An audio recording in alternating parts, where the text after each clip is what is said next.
Ayan, Pogi, dito na naman tayo. Siyempre. Siyempre. Meron ako ikukwento sa iyo yung lolo ko. Yung lolo ko kasi, napakataas tumalon. Oo. Abay, tumatalon niya 6 feet. Yung paa niya nakalutang sa ere, 6 feet. Napakalas tumalon yun.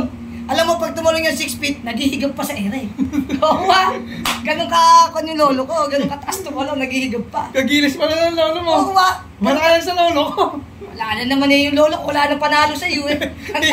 Yung lolo ko, 8 feet kung tumalon. Oo. Nagkakape pa sa ere. Nagkakape pa sa ere? Oo ba? Mataas tumalon yung lolo mo. Talagang mataas tumalon ang lolo ko. Diyos ko po, oo. Oh, ayan na naman kong dalawa.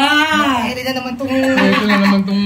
Mga palis na naman yung lolo niya. Oh, sige. Utsana. Oo. Lolo ko. Oo. Utsana. Sa lakas ng talong, muntik na mauntog sa dumadaang helicopter.